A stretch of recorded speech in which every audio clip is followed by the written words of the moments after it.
अजितदादा, विमान अपघाताचा तपास सीबीआयकडे द्यावा अशी मागणी आमदार रोहित पवारांनी केली आहे। सध्या सुरू असलेल्या तपासावर त्यांनी शंका व्यक्त केली, तर यावेळी त्यांनी मफलर शालीचे फोटो दाखवत नवा दावा केला। सोबतच लवकरच त्या मफलर शाली आडचे फोटो समोर आणू असं सांगत इशारा देखील दिला। त्यामुळे रोहित पवारांचा अंगुली निर्देश नेमका कुणाकडे आहे, विमान अपघाताचं मफलर कनेक्शन आहे का, अशी चर्चा आता सुरू झालेली आहे। हा जो शॉल आहे, ज्यांना माहिती आहे, ज्यांना कळेल त्यांना कळणार आहे। या ज्या लोकांनी ही शॉल घातलेली आहे त्यांना मला सगळ्यांना सांगायचे, या शॉली सकट तुमचे फोटो माझ्याकडे आहेत आणि हे व्हिडिओ आणि फोटो कधी ना कधीतरी मी बाहेर काढणार आहे। त्यामुळे या शॉलीच्या मागे जे रहस्य आहे बऱ्याच मोठ्या नेत्यांना त्या ठिकाणी माहिती आहे।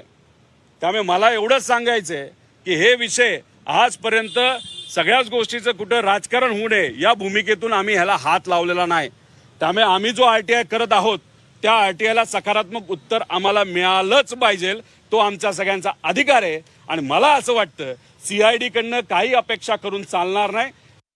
त्याचाच फोटो आहे आणि बऱ्याच लोकांनी हे मफलर घातलेले आहेत, ते कधी घातले, कधी कशासाठी घातले, हे मफलरचं डिझाईन बघा आणि तुमचे फोटो या मफलर सकट।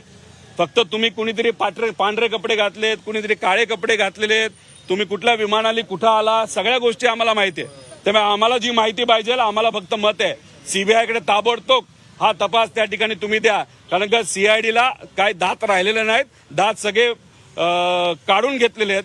त्यामुळे आमचं मत आहे सीबीआयला लवकरात लवकर तपास तुम्ही त्या ठिकाणी द्या। जलद गतीने सगळा तपास तिथं झाला पाहिजे आणि लवकरात लवकर कारवाई ही त्या ठिकाणी झालीच पाहिजे। अजून बरीच माहिती आहे, पण ती बरीच माहिती नंतर त्या ठिकाणी आम्ही देऊ।